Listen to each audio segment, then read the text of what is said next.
মানুষের যখন মৃত্যুর সময় হয়, মানুষের যখন মৃত্যুর সময় হয় 40 দিন আগে মালাকুল মউত তার কাছে আসে। কয়দিন আগে? জোরে বলেন। 40 দিন আগে। আমি যে ঢাকা শহরে যে বাড়িতে থাকি, যেখানে আমার ফ্ল্যাট, আমার পাশের ফ্ল্যাটের একজন দারোয়ান বাজার করে দেয়, 5 ওয়াক্ত নামাজ পড়ে, আল্লাহওয়ালা মানুষ। এতদিন আমি নিজে এই আয়াতের ওয়াজ করছি, গত 2 দিন আগে এই আয়াতের প্রমাণ আমি নিজেই সাক্ষী হয়ে গেছি। একজন দারোয়ান আমার পাশের বাসার এক বাসায় বাজার করে দেয়। এই লোকটা আমাকে মাঝে মাঝে মসজিদে আমার সাথে দেখা হতো। জোহরের নামাজের পরে আমি একটু লম্বা সময় মসজিদে থাকি, সে বাজার টাজার করে 2টা 2:30টা দিকে মসজিদে যেত। মাঝে মাঝে তার সাথে আমার মসজিদে দেখা হতো। দেখা হলে আমার দিকে ইতিমের মতো তাকায় থাকতো, কিছু বলতে চাইতো। আমাকে দেখলেই সালাম দিয়া বলতো, মুস্কি হাসি দিয়া বলতো, হুজুর দোয়া করেন, দোয়া করেন। কি যেন বলতে চাইতো। আগে চলাচলের ভিতরে একটা চঞ্চলতার ভাব ছিল, কাজের একটা স্পিরিট ছিল। কিছুদিন ধরে দেখি লোকটা কেমন যেন মন মরা, কেমন যেন মন মরা। আগের মতো স্পিরিটে হাঁটে না, হাঁটে তো আস্তে আস্তে হাঁটে, কথাও বেশি বলে না। আগে সালাম দিয়া মুস্কি হাসি দিত, এখন আর সালাম দিয়া মুস্কি হাসিও দেয় না, কেমন যেন মন মরা ভাব। বুকে 30 পারা কোরআন, আপনাদেরকে শুধু বোঝানোর জন্য বলতেছি, বুকে 30 পারা কোরআন। যদি মনে করেন হুজুর আমাদেরকে আপনি মিথ্যা কথা কইয়া মরণের ভয় দেখাইতেছেন, কারণ এই জীবনে যতগুলা ওয়াজ করছি, মানুষ সবচেয়ে বেশি মৃত্যুর ওয়াজ করলে মানুষ কানে নিতে চায় না, কারণ মানুষ মৃত্যুকে অপছন্দ করে। কি করে? আমি যেই মসজিদে জুমা পড়াই গাজীপুর, আমার মসজিদের নাম হলো হাজী আব্দুল সাত্তার জামে মসজিদ। এই মসজিদটা 150 কোটি টাকা দিয়ে বানানো হয়েছে। গাজীপুর মাওনা কোথায়? বাংলাদেশে যদি 5টা সুন্দর মসজিদ থাকে, আমার মসজিদটা 5টার ভিতরে একটা। তো যেই বেড়ায় 150 কোটি টাকা দিয়ে মসজিদ বানাইছে, ওই বেড়ায় কত কোটি টাকার মালিক। মাঝে মাঝে একটা বাড়ি আছে, ডুপ্লেক্স বাড়ি, প্রায় 50 কোটি টাকা দিয়ে বাড়ি বানাইছে। মসজিদও সুন্দর, মাদ্রাসাও সুন্দর, বাড়িও সুন্দর। এত সুন্দর নয়নাভিরাম দৃশ্য। আপনার ইউটিউবে যায় সার্চ দিবেন হাজী আব্দুল সাত্তার জামে মসজিদ, দেখবেন চলে আসছে। মাঝে মাঝে আমার হাজী সাহেব কয়, হুজুর এই বাগান রেখা চলে যাইত, এই বাগান রেখা। কিন্তু তার কথায় বুঝতেছি বাগান রেখা চলে যাইতে মন চায়। কার মন চায়? কারোরই মন। এই কারণে মানুষ মৃত্যুকে অপছন্দ করে। এই পৃথিবীর যদি প্রথা থাকতো, নিয়ম থাকতো, বাংলাদেশে যেমন হাইকোর্ট সুপ্রিম কোর্টে ঘুষ দিলে মামলার রায় পাল্টায়া যায়, এমন যদি সিস্টেম থাকতো, আজরাইলরা আসলে বলতো, বাবা তোরে 1000 কোটি টাকা দিই, তারপর আমার জান কবজ করিস না, কয়দিন সময় দে। ঠিক কিনা বলে? এই দুনিয়ার মানুষ সেটাই করত। যদি আজরাইলকে ঘুষ দিয়া, যেমন ঘুষ দিলে মামলার রায় পাল্টায়া যায়, ঠিক কিনা বলে? আজরাইলে ঘুষ দিলে যদি আজরাইল 1 মাস 2 মাস 1 বছরের মৃত্যুর সময় বাড়ায় দিত, তাহলে দুনিয়ার মানুষ জীবনের অর্জিত সব সম্পদ দিয়া দিত। আল্লাহ জানে আমাদের অবস্থা। আমাদের মুখ, আমাদের মন কোনোদিন ভরবে? ভরবে? স্বাদ মিটে নাই, মিটবে না। আল্লাহ নবী বলছে স্বাদ মিটবে না যতক্ষণ পর্যন্ত বনি আদমের মুখের ভিতরে কবরের মাটি না যাবে। ক্ষমতার স্বাদ মিটবে না, অর্থের স্বাদ মিটবে না। মনে করেন ইটালিতে টাকা পাঠাইছে, মাদারীপুর একটা বাড়ি করছে, এখন নেক্সট প্ল্যান কয় ঢাকায় যে যদি একটা বাড়ি করতে পারতাম, ঢাকায় একটা বাড়ি করে কয় যদি উত্তরে একটা বাড়ি করতে পারতাম, ধনডন্ডি করতে পারতাম, দোকান কিনতে পারতাম। মানে না নাই, শুধু দেও, লাগবে লাগবে লাগবে। আল্লাহ রাব্বুল আলামিন বলে, দুনিয়ার মানুষ আমি জানি তোদের স্বভাব কি। তোরা চাইলেও আজরাইলে ঘুষ দিয়া 1 সেকেন্ডের জন্য হায়াতের জিন্দেগি পরিবর্তন করতে পারবি না। ইদা জা আজালুহুম লা ইস্তাখিরুনা সাআতাও ওয়া লা ইস্তাকদিমুন। ও যুবক বন্ধুগো, তোমার আমার একটা হায়াতে জিন্দিগির একটা নির্ধারিত সময় আল্লাহ আমাদেরকে দিয়া দুনিয়াতে পাঠাইছে। তোমার আমার মৃত্যু 1 সেকেন্ড আগেও হবে না, 1 সেকেন্ড। এই কারণে দেখবেন কারো মৃত্যু হয় রাত 3টা 10 মিনিটে, ঠিক কিনা বলেন? কারো মৃত্যু হয় দুপুর 2টা 10 মিনিটে। মাঝে মাঝে আমরা চিন্তা করি, লোকটা দুপুর বেলা ভাত খাইতে বইলো, একটা লোকমা ভাত খাইলো আর খাইতে পারলো না। আজরাইলের কি মায়া নাই যে পুরো ভাতটা খাওয়া শেষ করতে দিতা? না না না, এক প্লেট ভাত নিছে, এক নলা খাওয়ার পরে বলে আমার শরীরটা ভালো না, আমার একটু শোয়ায় দাও। ঘাম দিয়া দিছে, মাথায় একটু তেল ডলো, একটু বাতাস করো, এর মধ্যে সে দুনিয়ার সফর শেষ করে কবরে চলে গেছে। কারণ কিরে মুসলমান, কারণ কিরে যুবক, একবার কি চিন্তা করলা না এই যে সে দুপুর 2টা 10 মিনিটে ইন্তেকাল করলো, খাবার অবস্থায় ইন্তেকাল করলো, আসমানের মালিক জমিনের মালিক তাকে এতটুকু সময় দিয়ে এই দুনিয়াতে পাঠাইছে, ঠিক কিনা বলে? ওই যে যেটা বললাম দারোয়ান, মনে আছে নাকি? দেখলে আমারে আগে সালাম দিতে, এখন আর আগের মতো সালাম দেয়, কিন্তু কথার ভিতরে আগের সেই ভাব, চলাচলের ভিতরে আগের সেই ভাব নাই, মনের ভিতরে শান্তি নাই। দেখি কারো সাথে কথা বলে না, চুপচাপ হাইটা চলে যায়। চিন্তা করলি লোকটার কি হয়েছে, কথাবার্তা বলে না। আজকে দুপুর বেলা বাজার করার জন্য যখন নিচে নামলাম, আমার এক দোকানদার বলে, হুজুর শুনছেন নিয়ে? বলি কি? কয় দুলালে তো মারা গেছে। ইন্না লিল্লাহি ওয়া ইন্না ইলাইহি রাজিউন। পছন্দ দাঁড়ায় গেছে। কি বলেন? 3 দিন আগেও তো দেখা হইলো। বলে হ্যাঁ হুজুর, গতকালকের আগের দিন ফজরের সময় হঠাৎ করে বুকে ব্যথা হইছে, হসপিটালে নিছে, স্ট্রোক করে সাথে সাথে মারা গেছে, সাথে সাথে মারা গেছে। এই কারণে আল্লাহর নবী বলেন, যখন একটা মানুষের মৃত্যুর সময় হয়, মালাকুল মউত 40 দিন আগে তার কাছে আসে। কয়দিন আগে? আয়েশা তার মাথায় হাত বুলায় আর বলে, বনি আদম তোর বাকি আছে 40 দিন। প্রতিদিন একবার করে আসে, তোর বাকি আছে 39 দিন, 37 দিন, 38 দিন। দেখবেন যেই মানুষটা মারা যায় 40 দিন আগেই তার কথাবার্তা, খাওয়া দাওয়া, চাল চলনের ভিতরে একটা পরিবর্তন চলে আসে।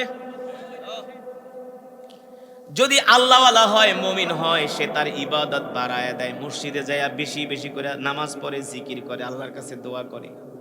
যদি মুমিন হয়, সন্তানরে ডাক দিয়া বলে, বাবা রে আমার জানাজাটা ওই ইমাম সাহেব দিয়া পড়াইস, আমার কবরটা ওই জায়গায় করিস, কবরের জায়গা দেখায় দেয়, বলে দেয় বাবা রে আমি মারা গেলে আমারে বেশিক্ষণ দুনিয়াতে রাখবি না, সাথে সাথে দাফন দিয়ে দিবি। যদি মুমিন হয়, স্ত্রীরে ডাক দিয়া বলে, তুমি আমাকে ক্ষমা করে দিও, আমি যদি তোমার মনে কোনো কষ্ট দিই তুমি আমাকে ক্ষমা করে দিও। সাহাবায়ে কেরামদের সামনে আল্লাহ নবী সাহাবীদেরকে শোনাইতেছেন, ও সাহাবীরা, মৃত্যুর আগে মালাকুল মউত আজরাইল মানুষের কাছে আয়েশা কানে কানে বইলা যায়, সাবধান হইয়া যা। সাহাবায়ে কেরাম প্রশ্ন করেন, ওগো আল্লাহর নবী, এই কথা কি সব মানুষদেরকে বলে? বলে হ্যাঁ, সবাইরে মৃত্যুর 40 দিন আগে আয়েশা মালাকুল মউত বইলা যায়। যখন মৃত্যুর 3 দিন বাকি থাকে, মালাকুল মউত আজরাইল দিনে 3 বার আসে। কয়বার? সকালে আসে, দুপুরে আসে, রাত্রে আসে। আয়েশা বলে, এ বনি আদম, তুই কি এখনো তওবা করস নাই? তোর মৃত্যুর বাকি আছে আর 3 দিন, তওবা কর, তওবা কর, তওবা কর। তখন ওই লোকটা আস্তে আস্তে করে খাওয়া দাওয়া ছাইরা দেয়, আর খেতে পারে না, খাবারের রুচি হয় না, মানুষের সাথে বেশি কথাবার্তাও বলে না, মন খারাপ করে শুয়ে থাকে, তার সম্পদের দিকে তাকায় থাকে, বাড়ির দিকে তাকায় থাকে, খেতে যায় ক্ষেতের দিকে তাকায় থাকে, আর ভাবে হায় রে কত কষ্ট কইরা সম্পদ করলাম, এই দুনিয়া ছাইরা তো আমাকে আর কয়েকদিন পরেই চলে যেতে হবে। আল্লাহর নবী বিশ্ব নবী রাহমাতুল লিল আলামিন বলে, উম্মত এই কারণে তুমি মৃত্যুর কথা স্মরণ করো। মালাকুল মউত তোমার কাছে আসবে, মালাকুল মউতের হাত থেকে বাঁচতে পারবা না। আল্লাহ রাব্বুল আলামিন কোরআনুল কারীমে সে কথাই বলেন, ওয়ামা তাদরি নাফসুম মা তাকসিবু গাদা ওয়ামা তাদরি নাফসুম বিআইয়ি আরদিন তামুত। মানুষ জানে না আগামীকাল মানুষ কি খাবে। জানেন কোন? আল্লাহ কোরআনে বলছে, ওয়ামা তাদরি নাফসুম মাযা তাকসিবু গাদা। মানুষ জানে না আগামীকাল সে কি খাবে। আপনি চিন্তা করছেন মাদারীপুর থেকে গরুর গোশত আনছেন, পরের দিন আপনি গরুর গোশত দিয়া ভাত খাইবেন। রাস্তায় বেরিয়েছেন, অটো রিক্সা আপনার এক ধাক্কা মারছে, ধাক্কার চোটে পাও ভেঙে গেছে। আত্মীয় স্বজন দইরা আপনারে মাদারীপুর হসপিটালে নিয়ে গেছে, বলে লাভ নাই, ঢাকা মেডিকেলে নিয়ে যাও। ঢাকা মেডিকেলে নিয়ে গেছে। এবার মেডিকেলের বেডের ভিতরে শুয়া শুয়া আপনি রুটি আর কলা খাইতেছেন, অথচ আপনি চাইছিলেন গরুর গোশত দিয়া ভাত খাইবেন। আল্লাহ কয় না না না, তুই পরিকল্পনা করস একটা আর আমি পরিকল্পনা করি। তোর পরিকল্পনা কোনদিন সঠিক হবে না রে বান্দা। আমি আসমান থেকে যেটা ফয়সালা করি সেটাই হয়, ঠিক কিনা বলেন? ওয়ামা তাদরি বিআইয়ি আরদিন তামুত। মানুষ জানে না কোন জমিনে তার মৃত্যু হবে। আল্লাহু আকবার। আল্লাহ তাআলা বলছেন মানুষ জানে না কোন জমিনে তার। জানেন কি? আল্লাহ তাআলা জানেন। মালাকুল মউত আজরাইল আলাইহিস সালাম, পয়গম্বর সুলাইমান আলাইহিস সালাম, নাম শুনছেন? পয়গম্বর সুলাইমান আলাইহিস সালাম, তিনি শুধু মানুষের বাদশা ছিলেন না, তিনি জিনদেরও বাদশা ছিলেন। তিনি শুধু মানুষের রাজত্ব করতেন না, তিনি জিনদেরও রাজত্ব করতেন। বাদশা, একে তো নবী, দ্বিতীয়ত কি বাদশা। তার একটা কুরসি ছিল, একটা চেয়ার ছিল, সিংহাসন। এই সিংহাসনে পয়গম্বর সুলাইমান যখন বসতেন, এই সিংহাসন আল্লাহর কুদরতে ইঞ্জিন ছাড়া আকাশে উড়তো। জোরে বলেন সুবহানাল্লাহ। তেল লাগতো না, পেট্রোল লাগতো না, মোবিল লাগতো না, আকাশে উড়তো ইঞ্জিন ছাড়া। আর তিনি ঘুরে ঘুরে রাজ্য দেখতেন। আল্লাহু আকবার। পয়গম্বর সুলাইমান আলাইহিস সালাম ছিলেন নবী। তার কথা বাতাস পর্যন্ত শুনতো। সুবহানাল্লাহ বলবেন না? তার কথা কে শুনতো? বাতাস পর্যন্ত শুনতো। তার কথা আজরাইল পর্যন্ত শুনতো। সুবহানাল্লাহ বলেন। তারপরেও কি পয়গম্বর মৃত্যুর হাত থেকে বাঁচতে পারছে? পারছে? কিতাবের মধ্যে আসছে পয়গম্বর সুলাইমান আলাইহিস সালামের একজন উম্মত তিনি বসে আছে। মালাকুল মউত পয়গম্বর সুলাইমান আলাইহিস সালামের উম্মতের সামনে আসছে। আয়েশা মালাকুল মউত তার দিকে তাকাইছে। মালাকুল মউত আজরাইলের চোখ দেখে ভয় পেয়ে গেছে। এত বড় বড় চোখ, এত বড় বড় চোখ, আইনুন কবীর, এত বড় বড় চোখ দেখা মালাকুল মউতের আজরাইলের চোখ দেখা ভয় পেয়ে গেছে। হাদিস শরীফের ভিতরে আসছে, যারা নাফরমান হবে, যারা নামাজ পড়বে না, বেনামাজি হবে, মুনাফিক হবে, তাদের সামনে মালাকুল মউত ভয়ঙ্কর একটা চেহারা নিয়ে আসবে। ওই মানুষগুলো মালাকুল মউতকে দেখার সাথে সাথে প্রস্রাব করে দিবে। কিছু মানুষ মৃত্যুর সময় প্রস্রাব করে দেয়, জানেননি? পায়খানা করে দেয়, অস্বাভাবিক আচরণ করে। কারণ কি? মালাকুল মউতের ভয়ঙ্কর চেহারা দেখার পরে আর ঠিক থাকতে পারে না। মালাকুল মউত আয়েশা বলে, দুনিয়াতে অনেক নাফরমানি করছস, এবার তোর সময় শেষ, এবার তোর সময় শেষ। এই কথা বলার সাথে সাথে ওই লোক ভয় পাইতে থাকে। এই কারণে প্রস্রাব কইরা দেয়, পায়খানা কইরা দেয়, অস্বাভাবিক আচরণ করে। এই কথা শোনার পরে সাহাবায়ে কেরাম রিদওয়ানুল্লাহি তাআলা আলাইহিম আজমাইন বলে, ওগো আল্লাহর নবী, মালাকুল মউত কি সবার সাথে কি এমন আচরণ করবে নাকি? সবার সামনে কি ভয়ঙ্কর চেহারা নিয়ে আসবে নাকি? সবার সামনে কি বড় বড় চোখ নিয়ে আসবে নাকি? আল্লাহর নবী বলে, না না না সাহাবীরা, তোমরা ভয় পেও না, আমার উম্মতকে বলে দিও মালাকুল মউত সবার সামনে বড় বড় চোখ নিয়ে ভয়ঙ্কর চেহারা নিয়ে আসবে না। যারা হবে মুমিন, যারা হবে ঈমানদার, যারা কোরআনকে ভালোবাসে, আল্লাহ আল্লাহর নবীকে ভালোবাসে, যারা 5 ওয়াক্ত নামাজ পড়ে, তাদের সামনে মালাকুল মউত একটা সুন্দর চেহারা নিয়ে আসবে, মায়াবী চেহারা নিয়ে আসবে। যখন একটা জাহান্নামীর জান কবজ করার জন্য আল্লাহ তাআলা নির্দেশ দেয়, এ আজরাইল যা ওর জান কবজ করে নিয়ে আস, তখন আজরাইল বড় একটা লোহার রড নিয়ে আসে। কি করে? লোহার রড। কি মনে করছেন? মানুষ যখন মারা যায় তখন তাদের শরীর ব্যথা হয়ে যায়, ব্যথা। এই কারণেই তো মৃত ব্যক্তিকে আল্লাহ রাসূল বলছে যে তোমরা জোরে ধরবা না, আস্তে ধরবা। কি করবা? আস্তে আস্তে। পুরা শরীর ব্যথা হয়ে যায়।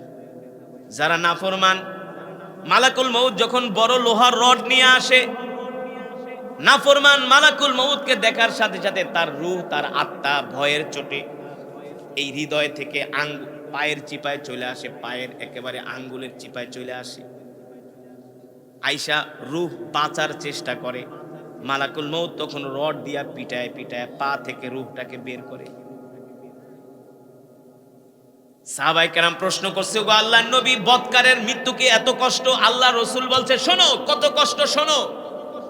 একটা জীবিত বকরির চামড়া যদি টেনে টেনে খসানো হয়, ওই বকরিটা যতটুকুন কষ্ট পায়, একটা বদকারের মৃত্যু তার চেয়ে আরো বেশি কষ্ট, যেটা ভাষায় প্রকাশ করে বোঝানো যাবে না। যুবক, তুমি কোন খেলায় মত্ত আছো? ও মুসলমান, একবারও তো মৃত্যুর কথা চিন্তা করলা না? এবার মালাকুল মউত আজরাইল পিটাইতে পিটাইতে পিটাইতে পিটাইতে তার রূহটা বের করবে। মালাকুল মউত পিটাতে পিটাতে তার রূহটা বের করে। যখন রূহটা বের হয় তখন বের হইতে চায় না, বের হতে চায় না। মালাকুল মউত তার বুকের ভিতরে এমন জোরে চাপ মারে, এক চাপের চোটে তার রূহটা বের হয়ে যায়। তখন দেখবেন যারা নাফরমান তাদের চোখগুলো বড় বড় হয়ে যায়, অস্বাভাবিক আচরণ করে। সাহাবায়ে কেরাম রিদওয়ানুল্লাহি তাআলা আলাইহিম আজমাইন এই কথা শুনা তারা অবাক হয়ে গেলেন। আল্লাহর নবীকে প্রশ্ন করলেন, ওগো আল্লাহর রাসূল, তবে যারা মুমিন হবে তাদের কি অবস্থা হবে? আল্লাহ রাসূল বলেন, যারা মুমিন হবে তাদের জান যখন কবজ করার জন্য আল্লাহ আজরাইলকে নির্দেশ দেয়, তখন আজরাইলকে বলে, ও আজরাইল, তুমি জান্নাত থেকে একটা সাদা শুভ্র রুমাল নিয়ে যাও। কি করো? জান্নাত থেকে একটা সাদা শুভ্র রুমাল নিয়ে যাও। মালাকুল মউত আজরাইল জান্নাত থেকে একটা সাদা রুমাল নিয়ে আসে, আর জান্নাত থেকে একটা খুশবু নিয়ে আসে। সুবহানাল্লাহ বলেন। কি নিয়ে আসে? খুশবু। দেখবেন ইনজেকশন দেওয়ার আগে, ডায়াবেটিস পরীক্ষা করার আগে একটা হেক্সিসল মারে, মারলে কিন্তু সুয়ের দাগটাই বেশি ব্যথা লাগে না। অ্যানেস্থেসিয়া মারে, অ্যানেস্থেসিয়া কি মারে? অ্যানেস্থেসিয়া মারলে আর ব্যথা অনুভব করা যায় না। আপনি মনে করেন একটা আনন্দের মধ্যে আছেন, পিঁপড়ায় কামড় দিলে কিন্তু সময় টের পাওয়া যায়। পিঁপড়া না আনন্দের ভিতরে যদি পায়ের ভিতরে কাটাও বসে, তারপরও কিন্তু বোঝা যায় না, আনন্দ অবস্থায় আছে। যারা জান্নাতি হবে, যারা নেককার হবে, বাবারে এই আলোচনা না শুনলে আপনারা কিভাবে বুঝবেন যে মুমিন হইলে কত উপকার, কত সুবিধা? আলোচনা না শুনলে বুঝবেন? আমরা তো মনে করি মরণটা এত সহজ, এত সোজা না। বদকারের মৃত্যু অনেক কঠিন, অনেক কঠিন, অনেক কঠিন, যেটা ভাষায় প্রকাশ করা কোনোদিন সম্ভব না, এত কষ্ট। আল্লাহর নবী বলেন, যারা জান্নাতি হবে আল্লাহ তাআলা সাদা একটা রুমাল দিয়া মালাকুল মউত আজরাইলকে দুনিয়াতে পাঠাবে, আর বলবে, মালাকুল মউত শোনো, জান্নাত থেকে একটা খুশবু নিয়ে যাও। এবার মালাকুল মউত জান্নাত থেকে একটা খুশবু নিয়ে আসবে, আর একটা সাদা রুমাল নিয়ে আসবে। আয়েশা জান্নাতি ব্যক্তির সামনে বসবে আর বলবে, শোনো, আমি মালাকুল মউত, তোমার কোনো চিন্তা নাই। আরো আস্তে কোন সুবহানাল্লাহ। তোমার কি নাই? কোরআনের আয়াত আমি বানায় বলি না। 30 পারায় সূরাতুল ফাজরের মধ্যে আল্লাহ বলছেন, মালাকুল মউত আজরাইল ওই জান্নাতি ব্যক্তির সামনে বসবে আর সান্ত্বনা দিবে, শোনো তুমি চিন্তা করবা না, আমি একটু সময় তোমার রূহটা বের করে নিয়ে যাবো, তুমি টেরও পাইবা না। কিছু ডাক্তার যখন ইনজেকশন দেয় খুব ভয় লাগে না? সুই দেখলে কি কয়, আরে হুজুর আমি তো ইনজেকশনে খুব ভয় পাই। হুজুর আপনি আমার সাথে কথা কন, গল্প কোনো আওয়াজ টেরই পাবেন না, মনে হয় পিঁপড়ায় কামড় দিবে, যদিও ব্যথা লাগে কিন্তু তার কথা শুনলে কি কোনো ব্যথাই লাগে না, একটা সাহস আসে। কি আসে? সাহস আসে। মালাকুল মউত বলবো তুমি চিন্তা করবা না, তুমি মুমিন, সুবহানাল্লাহ, তোমার জন্য আল্লাহ জান্নাত রেডি করে রাখছে, দেখবা তুমি, দেখবা জান্নাত দেখবা। হাদিস শরীফে আসছে, তখন মালাকুল মউত এই কথা বলার সাথে সাথে মুমিন ব্যক্তির সামনে আল্লাহ জান্নাতের দরজাটা খুলে দেয়। এই কারণেই তো যারা মুমিন, যারা জান্নাতি, আব্দুল্লাহ ইবনুল মুবারক রাহমাতুল্লাহি আলাইহি নাম শুনছেন নাকি? জগৎ বিখ্যাত বুজুর্গ আল্লাহর ওলি আব্দুল্লাহ ইবনুল মুবারক রাহমাতুল্লাহি আলাইহি ইন্তেকালের সময় মুস্কি মুস্কি হাসতেছে। ইন্তেকালের সময় হাসে, আর মানুষ তো মরণের সময় কান্দে, অস্বাভাবিক আচরণ করে। সে ইন্তেকালের সময় মুস্কি মুস্কি হাসতেছে। একটু গরম পানি খামু? আল্লাহ রসুলের হাদিস, আল্লাহ রসুল বলছেন, আল্লাহ তাআলা নিজে বলছে, বান্দা তুমি আমার সম্বন্ধে যেমন ধারণা করবা আমি তোমার সাথে তেমনই আচরণ করব। অনেকে ইবাদত করার পরে মনে হয় আমার ইবাদত কবুল হয় না, আল্লাহ কাছে যা তোরটা হবে না। আমার সম্বন্ধে নেগেটিভ ধারণা করলি কি? আমি তো রহমান, আমি রহমান, আমি তো তোর মতো কিপটা না, খবিস না, আমি তো তোর মতো কৃপণ না, আমি তো রহমান। তুই যদি ধারণা করতি না আমার ইবাদত কবুল হয়েছে, আল্লাহকে আমি তোর ইবাদত কবুল করি। অনেকে দোয়া করার পরে কনফিউশনে থাকে, আমার দোয়া মনে হয় কবুল হইব না, আল্লাহকে হইবই না। আর যদি বলে না আমার রব আমার দোয়া ফিরাইয়া দিতে, আল্লাহকে আমি তোর দোয়া কবুল করবো, কারণ তুই আমার প্রতি সুধারণা করছিস। সুবহানাল্লাহ বলে। তাহলে আমরা একসাথে মোনাজাত দিয়ে বাড়িতে যাব ইনশাআল্লাহ। আল্লাহ আমাদের তৌফিক দান করুন। বলি কোন জায়গায় ছিলাম মনে আছে? এই যে দেখছেন আপনাকে মনে নেই, একজনের শুধু রুমালের কথা কই, বয়ান শুনে মনে রাখতে। দাদায় আর নাতি প্রতিদিন ওয়াজ শুনতে যায়। কি করে? প্রতিদিন ওয়াজ শুনতে যায় এই শীতের দিন। পরে একদিন দাদাই নাতির কয়, নাতি একটু নারকেল গাছে ওঠ। নাতি কয়, দাদা আমি নাতি তুমি দাদা, তোমার মাথার উপর আমি উঠা নারকেল পারুম, এটা একটা বেয়াদবি না? মুরব্বীদের মাথার উপরে উঠা নারকেল পাড়া, আমি তোমার উপরে লাফায় লাফায় উঠুম, তোমার ঘাড়ে পাড়া দিয়া, এই বেয়াদবি আমি করতে পারবো না, তুমি উঠো। নান দাদায় কি করছে? ল্যাংটা কাঁচার মারছে। লেংটি কাঁচার মানে না? 60-70 বছর বয়স হয়েছে, লেংটি কাঁচার মেয়েরা খ্যাত নিরাইতেছে, কেমন লাগে? শয়তানও দেখলে লজ্জা পায়। হ্যাঁ, পুরা সদরঘাট গাবতলি সব দেখা যায়। তো দাদাই তো কাঁচার মেয়েরা নারকেল গাছে উঠে গেছে। নামার পরে নাতি গে, দাদা তুমি আমার সামনে এমন লেংটি কাঁচার মারতে পারলা, তোমার কি একটু শরম করলো না? তুমি যে এত বছর ওয়াজ শুনলা, তো ওয়াজ শুনে কি শিখলা? কখন ওয়াজ যা শুনছি, ওই যে হাক্কো পার হয়ে আর সাক্কা পার হয়ে ওয়াজ শুনতে গেছি না, সব খালের ওই পারে রেখেছি।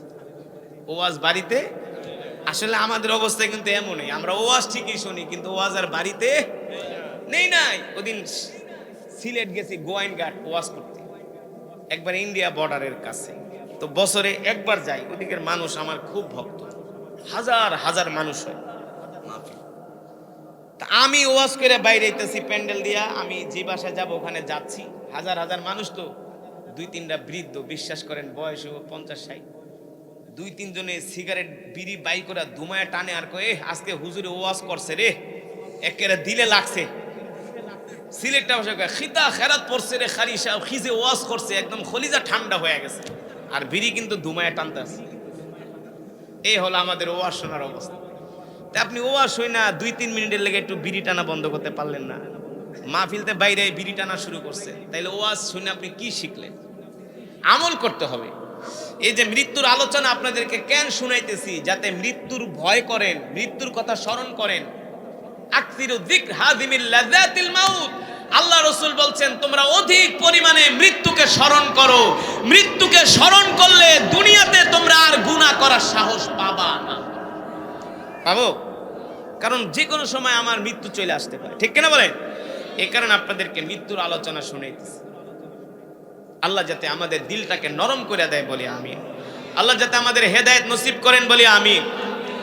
এবার মালাকুল মউত আজরাইল ওই জান্নাতি ব্যক্তির সামনে দাঁড়ায় বলবে, শোনো বন্ধু, তুমি চিন্তা করো না, ভয় পাও না, টেনশন করো না, আমি সামান্য সময় তোমার রূহটা আমি কবজ করে নিয়ে যাব, তুমি কোনো চিন্তাই করবা না, টের পাবা না, ভয় পাবা না। আর শোনো, তুমি যদি ভয় পাও, দুনিয়ার জমিন থেকে যখন তুমি চলে যাবা, ওই যে দেখো আল্লাহ তাআলা জান্নাতটা তোমার জন্য রেডি করে রাখছে। সুবহানাল্লাহ বলে। আব্দুল্লাহ ইবনুল মুবারক রাহমাতুল্লাহি আলাইহি মৃত্যুর সময় মুস্কি মুস্কি হাসতেছেন। 3 দিন পরে তার ছেলে তাকে স্বপ্ন দেখলো। ছেলে স্বপ্ন দেখা বলল, বাবা, মানুষ মৃত্যুর সময় কান্না করে, মৃত্যুর সময় কষ্ট পায়, আর দেখি আপনি মৃত্যুর সময় মুস্কি মুস্কি হাসতেছেন, কারণ কি?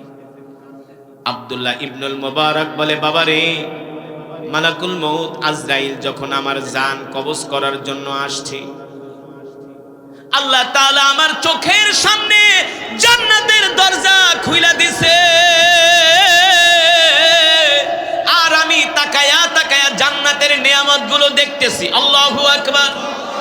জান্নাতের বাগানগুলো দেখতেছি, জান্নাতের নহরগুলো দেখতেছি। এই যে আমি তেলাওয়াত করলাম, আল্লাহ কোরআনে বলছেন, ইন্নালিল মুত্তাকিনা মাফাজা হাদাইকা ওয়া আনাবা ওয়া কাওয়াইবা আতরাবা। যারা মুমিন হবে, যারা জান্নাতি হবে, আমি আল্লাহ তাদেরকে জান্নাতের মধ্যে আঙ্গুরের বাগান দিব। কিসের বাগান? কোরআন থেকে বলছি, হাদাইকা ওয়া আনাবা। ইনাবুন মানে আঙ্গুর। ইনাবুন মানে কি? আঙ্গুর। আল্লাহ বলে, আমি তোমাদের জন্য জান্নাতে আঙ্গুরের বাগান বানায় রাখছি। দুধের নহর থাকবে, মধুর নহর থাকবে, হুর গেলমানরা তোমাদের জন্য জান্নাতি শরবত নিয়ে দাঁড়ায় থাকবে। তাও এই সমস্ত কাচের না, কাচের কাপ না, কাচের ফ্রিজ না, কিসের? কিসের? স্বর্ণের। সুবহানাল্লাহ। কিসের? আমরা জান্নাতে যেই কাপ দিয়া চা খাবো, যেই গ্লাস দিয়া শরবত খাবো, সেগুলো হবে স্বর্ণের। সুবহানাল্লাহ বলবেন না? আমরা যে চিরুনি দিয়া চুল আঁচড়াবো, সেটাও হবে স্বর্ণের। ওয়া কাওয়াইবা আতরাবা। আল্লাহ তাআলা বলেন, আমি জান্নাতে তোমাদের জন্য স্ফীত বক্ষ বিশিষ্ট তরুণী, তোমাদের জন্য এমন হুর আমি রাইখা দিছি। হুরদের বয়স হবে 18 বছর। হুরদের চুলগুলো হবে স্বর্ণের কালারের। এ যুবক বাদাইমা, দুনিয়াতে মায়াগো পিছনে ঘুরোস, কলেজের পিছনে, স্কুলের পিছনে ঘোরস, মায়েরা পাত্তা দেয় না, তারপরও বেহায়ার মতো ঘোরস। আরে বলো, তোদের জন্য আল্লাহ জান্নাতে 70টা কইরা হুর রাখছে। সুবহানাল্লাহ বলেন। ওই হুরেরা যদি একবার দুনিয়ার দিকে তাকায়া মুস্কি হাসি দিত, হুরদের দাঁতের আলোতে সারা পৃথিবী আলোকিত হয়ে যেত। আল্লাহ রাসূল জান্নাত থেকে আয়েশা সাহাবীদেরকে বলতেছেন, শোনো, আমি জান্নাতে এমন হুর দেখে আসছি, এত সুন্দর, এত সুন্দর, একবার তাকানোর পরে আমি আর লজ্জায় তাকাইতে পারি নাই। হাদিস শরীফের ভিতরে আসছে, হুরদের চেহারা কেমন হবে? হুরদের চেহারার দিকে তাকাইলে দুনিয়ার মানুষ সব দুঃখ ভুলে যাবে। সুবহানাল্লাহ বলেন। হুরদের চেহারা এমন হবে, মনে হয় ঝলক মারতেছে, ঝলক মারতেছে। একজন পুরুষ হুরদের চেহারার দিকে যত তাকাবে, তত তার শারীরিক শক্তি বেড়ে যাবে। আল্লাহু আকবার। আল্লাহ তাআলা কোরআনুল কারীমের মধ্যে বলেন, ওয়া হুরুন ঈন কামসালিল লুলুল মাকনুন। আমি আল্লাহ জান্নাতে তোমাদের জন্য কমপক্ষে 70টা করে হুর দিব। হাদিসে আসছে, হুরদের শরীর কেমন হবে? ডিম ভাঙলে ডিমের কুসুম কখনো হাত দিয়া ধরছেন? ডিমের যেই ধরেন নাই, তার মানে খালি বউরে দিয়া কাম করান, নিজে একটু রান্না করে খায়েন মিয়া। ডিম ভাঙলে ডিমের কুসুম হলুদ অংশটা হাত দিয়া কখনো ধরছেন? কেমন? কেমন নরম? হ্যাঁ, কেমন তুলতুলা নরম। হাদিস শরীফে আসছে, হুরদের শরীর থাকবে ডিমের কুসুমের মতো নরম। কত সুন্দর হুর আল্লাহ বানায় রাখছে। আর তুমি দুনিয়াতে ঘুরো, স্কুলে কলেজের পিছনে যায়। আল্লাহ বলে বান্দারে তোদের জন্য আমি কি বানায় রাখছি, আর তোরা কিসের পিছনে ঘোরস? শুধু একটু কষ্ট কর, 60-70টা বছর খালি একটু কষ্ট কর, দাঁতে কামড় দিয়ে একটু কষ্ট কর, কষ্ট কর। আমি আল্লাহ তোদের জন্য এমন জান্নাত বানাইছি যা তোরা কল্পনাও করতে পারবি না। আব্দুল্লাহ ইবনুল মুবারকের সন্তান বলে, বাবা মানুষ মরণের সময় কান্দে আর আপনি হাসেন, কারণ কি? আব্দুল্লাহ ইবনুল মুবারক বলে, বাবা রে, আমি দুনিয়াতে কোনোদিন নামাজ ছেড়ে দেই নাই, তাহাজ্জুদের নামাজ পর্যন্ত ছাড়ি নাই, আল্লাহর কোনো হুকুম কোনো বিধান আমি ছাড়ি নাই। এই কারণে ইন্তেকালের সময় আল্লাহ তাআলা আমার চোখের সামনে জান্নাতের চিত্র তুইলা ধরছে, জান্নাতের দরজা খুইলা দিছে, জান্নাতের নেয়ামত দেখা আমি মুস্কি মুস্কি হাসতেছি। আল্লাহু আকবার, জোরে বলেন আল্লাহু আকবার। ওই যে মালাকুল মউত আজরাইল সাদা রুমাল নিয়ে আসবে আর আয়েশা বলবে, দোস্ত এই যে তোমার জান্নাত, একটু পরে দুনিয়ার সফর শেষ হয়ে তুমি জান্নাত দেখবা। ওই যে তোমার কবর, দেখো কবরটা, তোমাদের কবরের ভিতরে তোমার জন্য জান্নাতের গালিচা বিছায়া দেওয়া হয়েছে, তোমার কবরটা আলোকিত করা হয়েছে, তুমি কিসের চিন্তা করো? তখন ওই মালাকুল মউতকে দেখা তিনি কোনো পেরেশান হবে না, চিন্তিত হবে না। তখন মালাকুল মউত জান্নাত থেকে যে খুশবুটা আনবে, ওই খুশবুটা একটু নাকের কাছে লাগায় দিবে। নাকে আতর লাগাইলে কি করেন? কি করেন? ঘেরান তো বুঝলাম, কি করেন? নিঃশ্বাস নেন না? আতর লাগায় কি করেন? ঘেরানের প্রচন্ডতায় এত আকর্ষণীয় ঘেরান, আতর লাগানোর সাথে সাথে একটা টান মারেন, চোখ বন্ধ হয়ে যায়। কথা কন, বন্ধ হয় কি হয় না? আরে আমি হাদিসের কথা বানায় তো বলি না। জান্নাতের খুশবুর এমন ঘেরান পাওয়ার সাথে সাথে একটা টান মারবে, এক টান মারার সাথে সাথে ঘুমায় যাবে।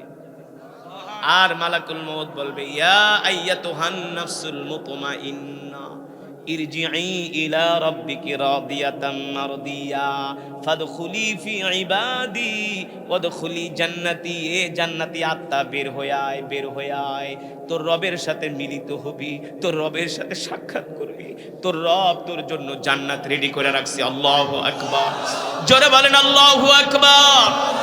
জান্নাতি ব্যক্তি, জান্নাতি ব্যক্তি ওই খুশবুর ঘ্রাণে এক টান দিয়া ঘুমায় যাবে, আর ঘুমের ঘরে মালাকুল মউত তার রূহটা টান দিয়া বের কইরা জান্নাতের শুভ্র রুমালের মধ্যে পেঁচায় নিবে, পেঁচায়া তারপরে সে আরশে চলে যাবে, যে বলবে, আল্লাহ এই যে আপনার পবিত্র বান্দার আত্মা। তখন ওই রূহ যায়া আল্লাহর কদমে সেজদা দিবে। জোরে বলেন সুবহানাল্লাহ। আর যারা দুনিয়াতে নামাজ পড়ে নাই, রোজা করে নাই, দিন মানে নাই, আল্লাহর কোরআন মানে নাই, ধর্ম নিয়ে ব্যবসা করছি, বলে মদিনার ইসলাম কায়েম করব, কিন্তু 3.5 হাত বডির ভিতরে ইসলাম নাই। যারা শুধু বলে মদিনার ইসলাম কায়েম করব, ইসলামের দোহাই দিয়া ক্ষমতায় যায়, ইসলাম মানে না, দিন মানে না, মুসলমান হয়ে নামাজ পড়ে না, কোরআন পড়ে না, কথা কন, কথা কন। ওদেরকে কবরে শোয়ানোর পরে মুনকার নাকির ফেরেশতা কইব, জীবনও তো নামাজ পড়স নাই, তুই শ্মশানে না যায় কবরে আইছস কে? জীবনে তো নামাজ পড়স নাই, তুই তো যাবি শ্মশানে। এমন মুসলমান আছে কি? আছে না? জীবনেও কোনোদিন পশ্চিমিন ফিরে একটু পাসারও খায় না, কুষ্টা খায় পড়েও না, শুক্রবারে জুমার নামাজও পড়ে না, জুমার বয়ান হয় আর হে ঘরের বারান্দায় বয়া বিড়ি টানে। আপনার এলাকায় নাই? আরে নাই, আছে, কপাল পোড়া। এটা কি? এটা মরার পরে ফেরেশতারা কইবে, তুই তো যাবি মন্দিরে, তুই যাবি শ্মশানে, কবরে আইছস কে? দিব থাপ্পড়। আল্লাহ রাসূল বলছে যে নামাজ পড়ে না ইসলামে তার কোনো অংশ নাই। আল্লাহ তাআলা বলে যে নামাজ পড়ে না, হাসরের ময়দানে আমি তার দিকে ফিরাও তাকাম না। কত বড় ভয়ঙ্কর কথা! কি হবে মরণের সময় একবার চিন্তা করেন মুসলমান। এবার আমি আমার বয়ান শেষ করব একেবারে ওই ঘটনাটা দিয়া, ওই যে সুলাইমান আলাইহিস সালাম, মনে আছে যেটা দিয়ে আমি শুরু করছিলাম, শেষ ঘটনা। পয়গম্বর সুলাইমান আলাইহিস সালামের উম্মত, তার সামনে মালাকুল মউত আসছে, তাকাইছে, মালাকুল মউতের চোখ দিয়া ভয় পেয়ে গেছে, এত বড় বড় চোখ। ওই যে মালাকুল মউত মৃত্যুর 40 দিন আগে একবার করে আসে, প্রতিদিন একবার আসে আর হ্যাঁ ভয় পায়, প্রতিদিন একবার আসে আর হ্যাঁ ভয় পায়। এত ভয় পাইলে কি সহ্য করা যায় নাকি? দৌড়ে গেছে পয়গম্বরের কাছে, সুলাইমান আলাইহিস সালাম, পয়গম্বর আমারে বাঁচান, কি হইছে? কয় প্রতিদিন মালাকুল মউত আমার সামনে এসে আমার দিকে তাকায়, তার চোখ দেখলে আমি ভয় পাই, আমার কলিজা কাঁপে, আমি খাওয়া দাওয়া করতে পারি না, টেনশন লাগে। এবার পয়গম্বর আজরাইলে ডাকছে, আজরাইল আসো। কিছে তুমি আমার উম্মতের সাথে এমন ব্যবহার করো কে? তুমি নাকি বড় বড় চোখ করে আমার উম্মতের দিকে তাকাও? মালাকুল মউত আজরাইল হাইসা বলে, না পয়গম্বর, আমি এমনিই তাকাই, আমি নরমালি তাকাই, কিন্তু সে দেখলে ভয় পায়, সে দেখলে ভয় পায়। এবার পয়গম্বর বলে, শোনো, মালাকুল মউত তো তোমার দিকে বড় বড় চোখ করে তাকায় না, নরমালি তাকায়, তুমি ভয় পাও কেন? এখন তুমি কি চাও বলো? বলে, পয়গম্বর আপনার তো ক্ষমতা আছে, আপনার কথা বাতাসেও শোনে, জিনেও শোনে। কি? আপনার কথা বাতাসেও শোনে, জিনেও শোনে। পয়গম্বর একটা কাজ করেন, আপনি আমাকে এই জেরুজালেম থেকে একেবারে হিন্দুস্তানে পাঠিয়ে দেন, যাতে ওইখানে মালাকুল মউত আজরাইল যাইতে না পারে। না গেলে তো আমি ভয়ও পাবো না। পয়গম্বর হাইসা গায়, তাহলে কি তুমি খুশি? কাহা আপনি আমার হিন্দুস্তানে পাঠিয়ে দেন। তার মানে জেরুজালেম থেকে হিন্দুস্তান হলো হাজার হাজার কিলোমিটার, বুঝেন না? পয়গম্বর সুলাইমান আলাইহিস সালাম কিন্তু ছিল বর্তমান জেরুজালেম, ফিলিস্তিন, মসজিদুল আকসা, ওটাই তার রাজত্বকাল ছিল, সিরিয়া শাম নিয়া। পয়গম্বর জিনদেরকে নির্দেশ দিলে, এই দুইটা জিন এদিকে আসো, ওরে নিয়ে হিন্দুস্তানে ফালাই দিয়ে আসো। দুই জিন আইসা তার দুই হাতের কবজি ধইরা উড়াইয়া তাকে জেরুজালেম থেকে হিন্দুস্তানের জমিনে এনে রেখে গেছে। ঠিক আছে থাকো, জিন গেছে গা। সে তো এক বাগানের মধ্যে বৈশা বৈশা ইবাদত করে, ফল খায়, আরামে ঘুমায়। হঠাৎ করে দেখে মালাকুল মউত আবার তার চোখের সামনে এসে হাজির হয়ে গেছে। সুবহানাল্লাহ। এবার ওই লোক বলে, আজরাইল আপনার ভয়ে তো আমার পয়গম্বর সেই জেরুজালেম থেকে হিন্দুস্তানে আইনা ফালাইলো, আপনি আবার এখানে আসছেন। শোনো শোনো, আমি মালাকুল মউত আজরাইল, তোমার কাছে আমি 40 দিনে একবার আসতাম, তুমি 39 দিন পার করে আসছো, আজকে হলো 40 দিন, তার মানে আজকে তোমার মৃত্যুর সময় হয়ে গেছে। তো মৃত্যুর সময় যদি আমার হয়, তাইলে আপনি আমাকে জেরুজালেমে কেন মৃত্যু আমার জান কবজ করলেন না? ওইখানে তো আমার মা বাপ আত্মীয় স্বজন সব আছে, আমার বাড়ি ঘর, ওইখানে আমার মৃত্যুটা দিতেন। মালাকুল মউত কয়, না না না, ওমা তাদেরই বিআই আরদিন তামুত, মানুষ জানে না কোন জমিনে তার মৃত্যু হবে, ঠিক কিনা বলেন? আল্লাহ তাআলা তার জন্ম দিছে জেরুজালেমে, কিন্তু মৃত্যু রেখা লাগছে হিন্দুস্তানে। এমন মানুষ আছে বিমানে মৃত্যু হয়, হয় না? বিমানে চলতেছে 30,000 40,000 ফিট উঁচুতে, তার মৃত্যু হয়। গাড়িতে মৃত্যু হয়, সৌদি আরবে যায় মৃত্যু হয়, আমেরিকায় যায় মৃত্যু হয়, বিদেশে যায় মৃত্যু হয়। মেয়ের বাড়িতে বেড়াইতে যাবে, বাড়ি থেকে বের হয়েছে 2 দিনের জন্য, বাড়ি থেকে বের হয়েছে, বলে যাইতেছি 2 দিন পরে আবার আমি আসব, কিন্তু বাড়ি থেকে বের হয় এই ব্যক্তি আর কোনোদিন বাড়িতে ফিরে আসে না, ঠিক কিনা বলেন? তার মেয়ের বাড়িতে যায় মৃত্যু হয়। মালাকুল মউত আজরাইল বলে, শোনো, তুমি যখন জেরুজালেমে ছিলা, ওই সময় তোমার মৃত্যুর সময় হয় নাই, আর আল্লাহ মৃত্যুর জায়গাটা তোমার জন্য জেরুজালেমে নির্ধারণ করে নাই, আল্লাহ তাআলা তোমার জন্য মৃত্যুর জায়গা নির্ধারণ করছে এই হিন্দুস্তানের মাটিতে। আল্লাহু আকবার। এইখানেই তোমার মৃত্যু হবে, এইখানেই তোমার। ইদা জা আজালুহুম লা ইস্তাখিরুনা সাআতান ওয়া লা ইস্তাকদিমুন। আল্লাহ রাব্বুল আলামিন বলেন, নবী দুনিয়ার মানুষদেরকে বলে দেন, আমি আল্লাহ প্রত্যেকটা মানুষের হায়াতের জিন্দেগি দিয়া দুনিয়াতে পাঠাইছি, নির্ধারিত সময় দিয়া দুনিয়াতে পাঠাইছি। 1 মিনিট আগেও তার মৃত্যু হবে না, 1 মিনিট পরেও তার মৃত্যু হবে না। আমি আল্লাহ যতটুকুন সময় তার জন্য নির্ধারণ করছি, ততটুকুন সময় সে দুনিয়াতে থাকবে। যতটুকুন রিজিক আমি আল্লাহ তার জন্য নির্ধারণ করছি, ততটুকুন রিজিক সে খাবে। একটা ভাত অবশিষ্ট থাকা পর্যন্ত তার মৃত্যু হবে না। মানুষ যখন মারা যায় আত্মীয় স্বজন কান্দে, কান্দে না, কান্নাকাটি করে। তখন ফেরেশতারা আয়েশা বলে, এ মানুষ কাইন্দো না, কাইন্দো না।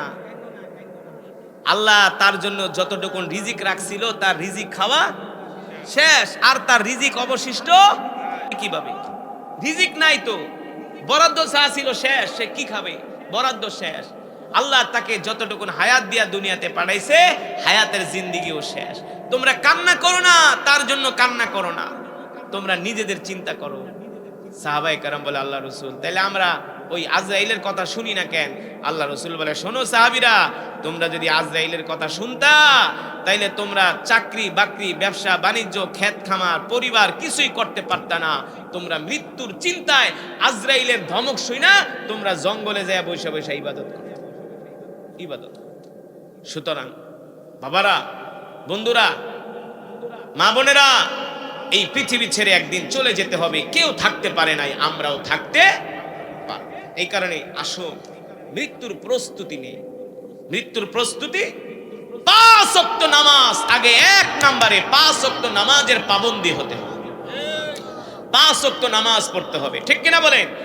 সুখে থাকেন, দুঃখে থাকেন, সুস্থ থাকেন, অসুস্থ থাকেন, গাড়িতে থাকেন, বিমানে থাকেন, ট্রেনে থাকেন, নামাজ না কয় ওয়াক্ত পড়বেন তো? কবে থেকে? আজকে থেকে ইনশা। কে কে পড়বেন? হাত ওঠে, আল্লাহকে দেখেন, হাত সোজা করেন, সোজা করেন। আল্লাহকে একটা ডাক দেন, ইয়া আল্লাহ। আরো জোরে বলেন, ইয়া আল্লাহ। ওয়াদা করলাম আর কোনদিন নামাজ ছেড়ে দিব না, নামাজ ছেড়ে দিব না। আল্লাহ আমাদের কবুল করেন। হাত নামা। 5 ওয়াক্ত নামাজ পড়বে ইনশা। নিজে পড়বে, সন্তানদেরকে পড়তে বলবে, ভাই বোনদেরকে পড়তে বলবে, মা বাবাদেরকে পড়তে বলবে, দোস্ত বন্ধুদেরকে পড়তে বলবে। নামাজ আল্লাহ তাআলা এক মহান হুকুম। আউয়ালু মা ইউহাসাবু বিহিল আবদু ইয়াউমাল কিয়ামাতিস সালাহ। কিয়ামতের দিন সর্বপ্রথম নামাজের হিসাব হবে, ঠিক কিনা বলেন? এই কারণে 5 ওয়াক্ত নামাজ আমরা জামাতের সাথে আদায় করব। মৃত্যুর কথা বেশি বেশি করে স্মরণ করব। গুনাহ থেকে বেঁচে থাকব। কি থেকে? সমস্ত গুনাহ থেকে আমরা বেঁচে থাকব। আল্লাহ তাআলা আমাদের সকলকে তৌফিক দান করুন। বসেন, উঠাউঠি করবেন না, দোয়া করবেন। দোয়া, দোয়া, দোয়াটা হলো ইবাদতের মূল, ইবাদতের মগজ। আর দোয়া হুয়াল ইবাদা, দোয়াটা ইবাদত। যে দোয়া করেন আল্লাহ তাকে পছন্দ করেন। আপনি যখন দেখবেন যে আপনি বেশি বেশি দোয়া করতে পারতেছেন, তখন বুঝবা হৃদয়ে শান্তি লাগে, শান্তি, আনন্দ লাগে, তাহলে বুঝবা তুমি মুমিন। সুবহানাল্লাহ বলেন। কোরআনের তেলাওয়াত শুনে শান্তি লাগছে কি লাগছে না? ওয়া ইযা তুলিয়াত আলাইহিম আয়াতুহু যাদাতহুম। কোরআনের তেলাওয়াত শুনলে ঈমান বেড়ে যায়, ঠিক কিনা মুসলমান? আমি যে আয়াতগুলো পড়ছি, একটু ডিলেটা একটু কমায় তো লাগবে না, হালকা। আমি যে আয়াতগুলো পড়ছি, বারবার এক একটা আয়াত পড়ছি, কারণ কি জানেন? আমি অর্থের দিকে তাকায়া পড়ছি। আপনারা যদি অর্থগুলো জানতেন, আপনারা হতাশ হয়ে যেতেন, হতাশ, চোখ দিয়া জরজর করে পানি পড়ত। আমি অর্থের দিকে তাকায়া পড়ছি। আমি যে এমনি টান গোলা দিছি এমনি না, আর আমি যে টান দিছি আপনারা আমার সাথে আল্লাহু আকবার বলেন এই জন্য না। আমি আপনাদেরকে বুঝাতে চাচ্ছি যে আল্লাহ কোরআনে কি বলতেছেন, কিন্তু আপনারা তো বোঝেন নাই, কারণ কোরআনের অর্থ তো জানেন না। যদি জানতেন, চোখ দিয়া জরজর করে পানি আসতো যে আল্লাহ তাআলা কত ভয়ঙ্কর কথা কোরআনে বলছে। আমরা কিভাবে খাই, কিভাবে চলি, অথচ মৃত্যু আমাদেরকে তাড়া করে বেড়াইতেছে। কখন মৃত্যু চলে আসে? কথা বলে, মৃত্যু আসলেই শেষ, আসলেই শেষ, সব হিসাব নিকাশ ক্লোজ। তখন এখন মারা যাব, লাশটা নিয়ে বাড়ির উঠানে ফালায় রাখবে। কথা কর, লাশটা নিয়ে কি করবে? উঠানে ফালায় রাখবে, শীতের ভিতরে একটা চাদর মুড়া দিয়া রাখবে। আল্লাহ, কোনো দাম নাই। যে স্ত্রীর সাথে 50, 40, 30 বছর সংসার করলেন, স্ত্রীর যদি বলে তুমি তোমার স্বামীর লাশটা একা পাহারা দাও, বলবো আমি পারবো না, আমার ভয় লাগে। কিসের দুনিয়া? আমি যে আয়াতগুলো পড়ছি, আল্লাহ তাআলা আয়াতগুলোর ভিতরে কি বলছেন জানেন? আমি আল্লাহ যেই দিন কিয়ামত কায়েম করব, হাসরের ময়দান কায়েম করব, ওই হাসরের ময়দানে কোনো মানুষ একটা কথা বলার সাহস পাবে না। সবাই উলঙ্গ অবস্থায় উঠবো, উলঙ্গ অবস্থায়। কি অবস্থায়? উলঙ্গ।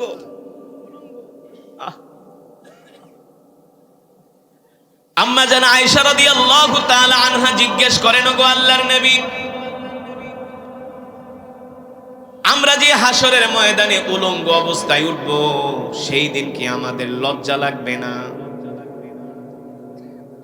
আল্লাহর নবী ডাক দিয়ে বলে, আয়েশা, লজ্জা তো লাগবে দূরের কথা, লজ্জা তো লাগবে দূরের কথা আয়েশা। হাসরের ময়দানে মানুষগুলোর এমন অবস্থা হবে, সূর্যটা মাথার উপরে চলে আসবে, এক হাত উপরে থাকবে, সূর্যের আলোতে মাথার মগজগুলো টকবক করে গরম পানির মতো উতরাতে থাকবে, মানুষগুলো ঘামের মধ্যে হাবুডুবু খাবে, আর ইয়া নাফসি ইয়া নাফসি বলবে, ইয়া নাফসি ইয়া নাফসি বলবে। পয়গম্বররা পর্যন্ত ইয়া নাফসি ইয়া নাফসি বলবে, নিজেকে বাঁচানোর জন্য পেরেশান হয়ে যাবে। আল্লাহর নবী বলে, আয়েশা, হাসরের ময়দান এত ভয়ঙ্কর একটা ময়দান হবে, এই অবস্থা যদি আমার উম্মতরা জানতো, তাহলে আমার উম্মতরা খাওয়া দাওয়া বন্ধ কইরা জঙ্গলে যায় ইবাদত করত। কোথায় যায়? ও যুবক বন্ধু, তুমি কিসের আশায় আছো? কিসের নেশায় তুমি মত্ত আছো? অথচ আল্লাহ তাআলা কোরআনুল কারীমের মধ্যে বলছেন, কুল্লু নাফসিন যায়িকাতুল মাউত। ঠিক কিনা বলে? প্রত্যেকটা মানুষকে মৃত্যুর স্বাদ গ্রহণ করতে হবে, প্রত্যেকটা মানুষকে মৃত্যুর স্বাদ গ্রহণ করতে হবে। এ যুবক বন্ধু, কেউ মৃত্যু থেকে বাঁচতে পারে নাই, তুমি আমিও বাঁচতে পারবো না। আল্লাহ রাব্বুল আলামিন বলেন, কুল ইন্নাল মাউতাল্লাযী তাফিররুনা মিনহু ফাইন্নাহু মুলাকীকুম সুম্মা তুরাদ্দুনা ইলা আলিমিল গায়বি ওয়াশ শাহাদা ফায়ুনাব্বিউকুম বিমা কুনতুম তা'মালুন। আল্লাহু আকবার। আল্লাহ রাব্বুল আলামিন বলে, দুনিয়ার মানুষ, তোমরা মৃত্যু থেকে যতই পলায়ন করার চেষ্টা করো না কেন, মৃত্যু তোমাদেরকে ছাড়বে না। ঠিক কিনা বলেন? কত রাজা বাদশাহ, কত আমির ওমারা, কত গ্রামের বড় বড় মাতবরগুলো মরে গেছে। কথা কন, যাদের চোখের ইশারায়, আঙ্গুলের ইশারায় বিচারের রায় পাল্টে গেছে। কথা কন, এমন এলাকায় মাতবর ছিল কি ছিল না? বাম হাত দিয়া সিগারেট খাইতো, ডান হাত দিয়া চা খাইতো, কত অহংকার করত, কত দম্ভ কইরা চলতো, সব মাটির সাথে মিশে গেছে, কারো অস্তিত্ব নাই। ঠিক কিনা বলেন? আর কোনদিন পৃথিবীতে আসবে না। আল্লাহ তাআলা বলে, মানুষ কি নিয়ে গর্ব করো, কি নিয়ে অহংকার করো, কি নিয়ে বড়াই করো? আমি আল্লাহ তোমাদেরকে মাটি দিয়ে সৃষ্টি করছি, আবার মাটির নিচেই চলে যেতে হবে। মিনহা খলাকনাকুম ওয়া ফিহা নুঈদুকুম ওয়া মিনহা নুখরিজুকুম তারাতান উখরা। ও যুবক, ও বন্ধু, তুমি মনে করছো তুমি দুনিয়ার থেকে চলে গেলে সব কিছু বন্ধ হয়ে যাবে? না না না না, তোমার জন্য আমার জন্য দুনিয়ার কোনো কিছু থেমে থাকবে না। থাকবে? তোমার বাইকের জায়গায় পড়ে থাকবে, তোমার চাবির জায়গায় পড়ে থাকবে, তোমার ব্যবসার জায়গায় পড়ে থাকবে, তোমার দোকানের ক্যাশ বাক্সের মালিকানা অন্যের হাতে চলে যাবে। ঠিক কিনা বলেন? তোমার জমির মালিকানা অন্যের হাতে চলে যাবে, তোমার বাড়ির মালিকানা অন্যের হাতে চলে যাবে। তুমি আমি একখানা কাফন নিয়ে কবরের দিকে রওনা দিব। তাফসীরের মধ্যে আসছে,